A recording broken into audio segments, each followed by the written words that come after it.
Welcome to 108 TV news Telugu బులెటిన్ల ముందుగా headlines. Pak కి భారీ షాక్, 10 మంది సైనికులు హతం. ఎస్పీవై అగ్రో ఇండస్ట్రీస్ యజమాని సజ్జల శ్రీధర్ రెడ్డి అరెస్ట్, విజయవాడకు తరలించిన సిట్ అధికారులు. ఎండలు వడగాలులు, బయటికి వెళ్లొద్దు, ఆరెంజ్ అలర్ట్ జారీ చేసిన వాతావరణ శాఖ. భారత్తో యుద్ధం తప్పదన్న వేళ పాకిస్తాన్కు షాక్ తగిలింది. నిన్న ఆ దేశంలోని క్వెట్టాలో బలూచిస్తాన్ లిబరేషన్ ఆర్మీ జరిపిన దాడుల్లో 10 మంది పాక్ సైనికులు మృతి చెందారు. మార్గట్ ఏరియాలో రోడ్డు పక్కన బాంబు పెట్టి రిమోట్ కంట్రోల్తో పేల్చేశారు. ఆ దాడి వీడియోను బిఎల్ఏ విడుదల చేసింది. కాగా మార్చిలో బిఎల్ఏ జరిపిన దాడుల్లో 60 మంది హతమైన సంగతి తెలిసిందే. పాక్ నుంచి స్వాతంత్రం కోసం బిఎల్ఏ పోరాడుతోంది. Pakistan peoples party chief Bilawal Bhutto ఇండియాను రెచ్చగొట్టే వ్యాఖ్యలు చేశారు. పహల్గామ్ దుర్ఘటనకు పాక్ను దోషిని చేస్తున్నారు.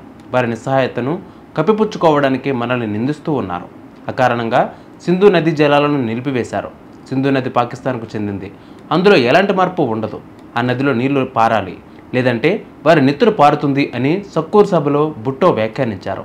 పహల్గామ్ ఉగ్రదాడి నేపథ్యంలో లండన్లోని పాకిస్తాన్ హైకమిషన్ ఎదుట భారతీయులు నిరసన తెలిపిన విషయం తెలిసిందే.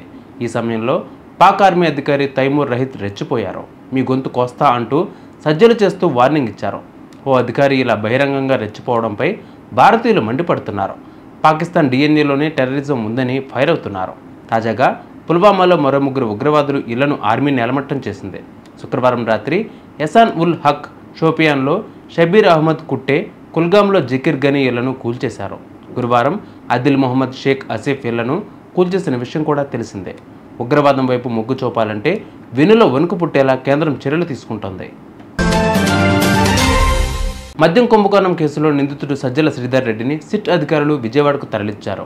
నేడు ఆయన్ను ఏసీబీ కోర్టులో హాజరుపరచనున్నారు. ఎస్పీవై అగ్రో ఇండస్ట్రీస్ యజమాని సజ్జల శ్రీధర్ రెడ్డి మద్యం కుంభకోణం ప్రధాన కుట్రదారుల్లో కీలక నిందితుడిగా ఉన్నాడు. కేసులో A6గా ఉన్న ఆయన్ను సిట్ అధికారులు శుక్రవారం హైదరాబాద్లోని జూబ్లీహిల్స్లో అరెస్ట్ చేశారు. శనివారం విజయవాడకు తీసుకువచ్చారు.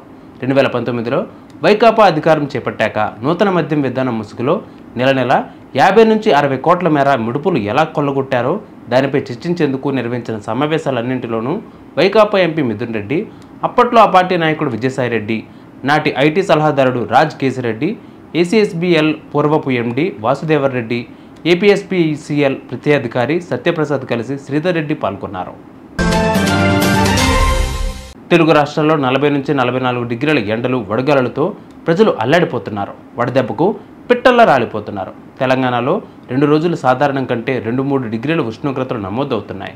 ఆదిలాబాద్, మంచిర్యాల, నిర్మల్, నిజామాబాద్ జిల్లాలకు ఆరెంజ్ అలర్ట్ జారీ చేశారు. ఆంధ్రప్రదేశ్లో 4 మండలాల్లో తీవ్ర వడగాలులు, 17 మండలాల్లో వడగాలులు వీస్తాయని తెలిపింది. మధ్యాహ్నం వేళలో బయటికి వెళ్లకపోవడం మంచిది అని వాతావరణ శాఖ వెల్లడించింది. చూసారుగా ఇవాల్టి బులెటిన్ అప్డేట్స్. మరిన్ని అప్డేట్స్ కోసం మా ఛానల్ 108 టీవీ 24/7 ఫాలో అవ్వండి. నమస్తే.